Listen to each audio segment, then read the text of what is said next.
Good afternoon. I'm Julie Broughton. The time now is 12:35. This is Take 6. I hope your Monday is going well. A little bit on the gloomy side out there, but some of those clouds are already beginning to break, and we will talk more about your forecast for you coming up in just a few minutes. But first, if you haven't been with us before, this is when we get together, hang out a little bit after our noon newscast, and let you know what's going on here in the News 6 newsroom and what we're working on that you will see later today. And on Mondays, we get to check in with News 6 anchor Justin Warmoth with his Boomtown segment. Justin is fresh off the noon show at the desk across the newsroom, telling us all things Boomtown. And Justin, today you're taking us to the Waterford Lakes area, and this is an interesting proposal, a controversial proposal involving an adult-only community and then some local schools kind of in the same area, sharing the same property almost at times.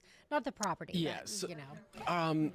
Here's the thing. Waterford Lakes, for folks who live there, they know it's pretty much built out. It's been that way for quite a while, and there's very few vacant parcels remaining. This is one of them. It's 1.8 acres, and you mentioned adult. It's really for seniors, 55 and up. That's what's being proposed, a 55 and up community in Waterford Lakes, right at the corner of Woodbury and Lake Underhill Road. Mm-hmm. So that is a very busy thoroughfare. Yeah. They're also two schools. You have Discovery Middle and Waterford Elementary, and where this property is located is actually right in front of Discovery Middle School, and you see that entrance and exit right there for Discovery Middle. This is the same entrance and exit that would be used for the proposed complex. Now, it's just 36 units, a combination of 2 and 1 bedroom units. So because it's a relatively small piece of property, you can't build a ton of stuff. So 36 units. And this is not the first time that this developer has tried to get something built on that land.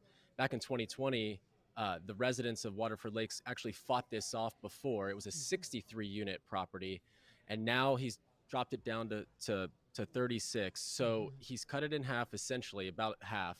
And it's still with the same concerns the community has. And it really is just the specific location of this. Yeah. And where it's located, because it is so close to these two schools, and because that area is just packed with cars, especially during peak hours, which is morning rush with school drop-off and then school pickup as well. Tons of kids walking and biking through here, and they just don't feel like this is a good fit for their community.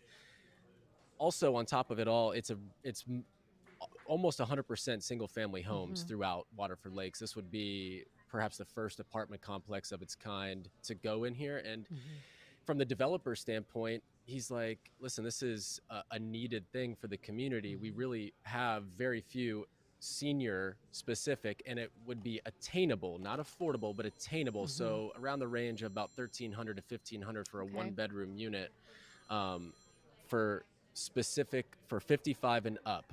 Now, you talk to the residents, they go, well, 55 and up is still working. So this is not a retirement community. This is not, assisted living. This is a 55 and up, and 55-year-olds still work. They still drive cars, and they feel like it's just not a good fit for the community. And when you mentioned the sharing the same entrance as that middle school, I'm in car lines a lot. I know that's already makes things really congested. I think we have some excitement happening in the newsroom. I hear a lot of chatter. I think there's pizza coming in, is the rumor that I heard. So that'll be happening soon. Yeah, but back to car line. See how easily distracted I am. Back to the car line situation. That already is probably an area a lot of folks want to avoid at those drop off and pickup times. So that would just be adding more to the mix, I guess.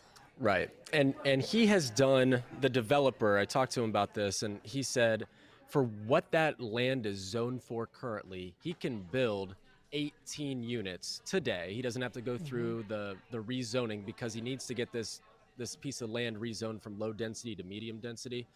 But he can build 13 units, open market, so any age. And he said that development, if he went ahead with that, it would actually produce more traffic than what would 36 units of senior living would provide. He says if the community raises the question about added traffic, that this development that he has proposed right now will actually, produce less traffic than what he can already build today. So that's his argument towards that.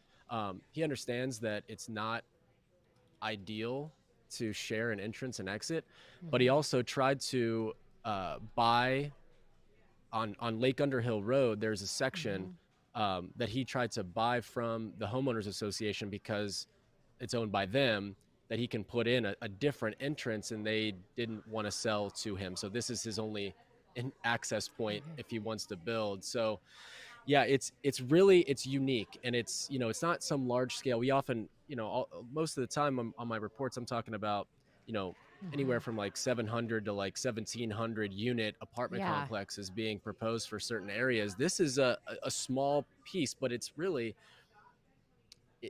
it's for these folks, that's too much. Yeah. So you're going to hear from them tonight. You're going to hear from the developer tonight as well. We'll break it all down and let you know about where this proposal needs to go next and what needs to happen for it to ultimately get approved or denied by the county. All right, Justin, what time can we see the full story? 5:30. All right. Thank you so much. All right, go check out the pizza and I'll be there in just a few minutes. I think that's what's happening. All right, Justin, thank you so much. Thanks. Always time to get a check of our forecast. As we mentioned, a little gloomy, definitely a big difference in the temperatures compared to what we've seen over the last week or so. Here's where we're sitting right now. Look at that, still in the 60s in a lot of spots. We are sitting at 68 degrees in Orlando.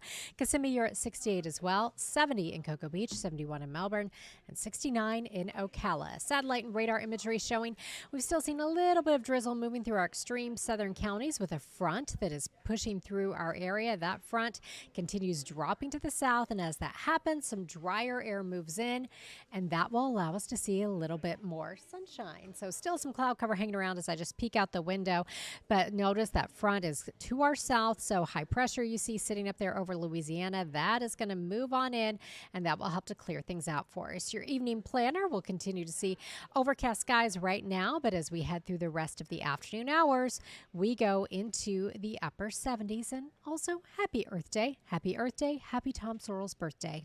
They share a birthday. 79 degrees today, 79 on Tuesday. We clear things out, and look at that. Lots of sunshine, dry conditions as we head into the weekend, but temperatures back in the upper 80s by Thursday and Friday. So Tom Sorrells, Mr. Earth Day, Mr. Birthday Boy will be in with you on News 6 at 4 to break down the forecast even more for you. Lisa Bell, Ginger Gadsden, and I will see you at 4 as well. If you have any questions or comments for us here at Take 6, head to clickorlando.com/take6. Let us know what's on your mind.